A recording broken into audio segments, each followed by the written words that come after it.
টি-20 world কাপের আগে যখন স্কোয়াড ঘোষণা হয়েছিল বন্ধুরা, তখন সবার মনে একটাই প্রশ্ন এসেছিল, এই দলটা ভয়ঙ্কর।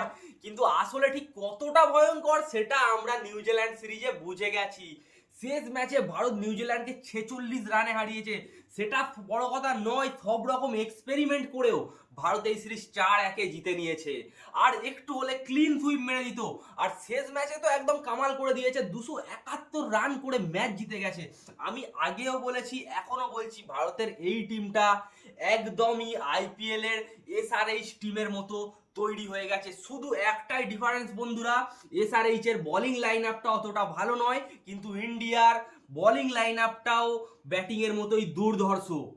আর বোলিং এর জন্যই আমরা ম্যাচগুলো জিততে পারছি। নিউজিল্যান্ড খারাপ খেলেনি, 19 ওভার 4 বলেই ওরা 225 রান তুলে ফেলেছিল। যদিও ওটা আরেকটু কম হতে পারতো, কিন্তু ভারত দেখিয়ে দিয়েছে একজনের দিন খারাপ গেলে আরেকজন সেটা কভার করে দিতে পারে। ওয়ার্ল্ড কাপ নিয়ে ছবিটা একদম পরিষ্কার, এই দলটাই থাকবে।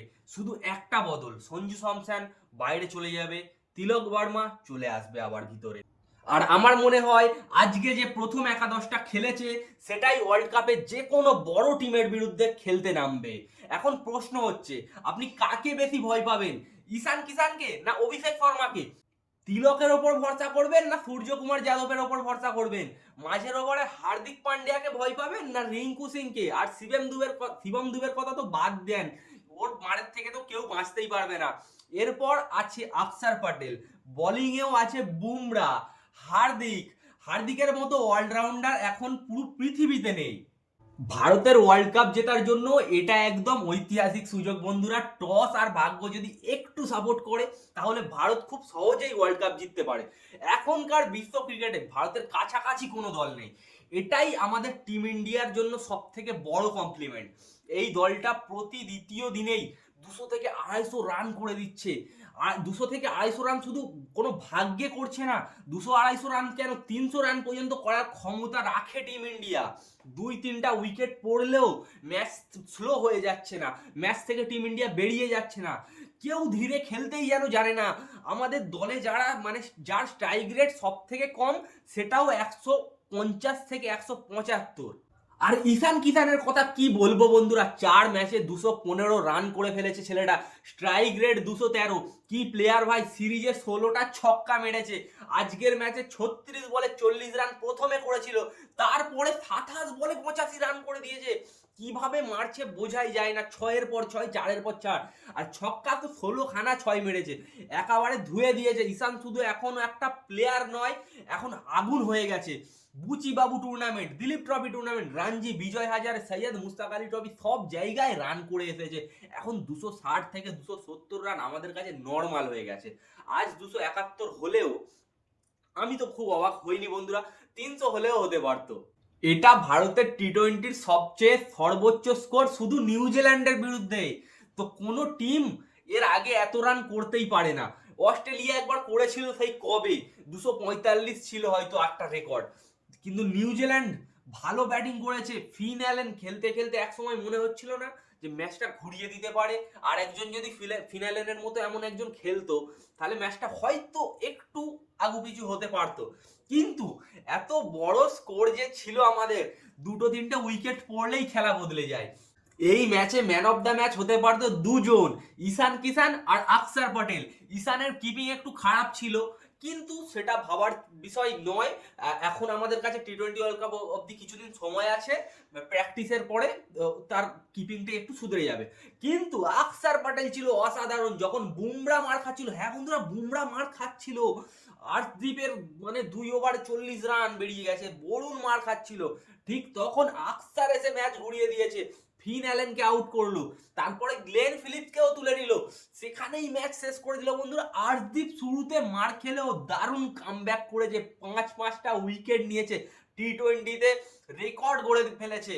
হার্দিক পান্ডিয়া ব্যাটিং এ ক্লাস, বোলিং এ আগুন। আবারও বলছি, এখনো বলছি, 17 বলে 42 রান করে দিয়েছিল। আর কটা বল খেললে ফের হাফ সেঞ্চুরি মেরে দিতে পারতো। এখনকার দিনে সত্যি, আগেও বলেছি, এখনো বারবার বলছি, হার্দিকের মতো অলরাউন্ডার পৃথিবীতে নেই। ডিসঅ্যাপয়েন্টমেন্ট যদি বলতে হয় দুটো, সঞ্জু স্যামসন একদম ওয়েস্ট হয়ে গেছে। ট্যালেন্ট তো আছে ভাই, কিন্তু সেই ট্যালেন্টের সঠিক ব্যবহার করতে পারছে না। এখানে কথা উঠছে বুমরাকে নিয়ে। বুমরার দিন খারাপ ছিল, সত্যিই বলতে হয়, একটা উইকেট পায়নি।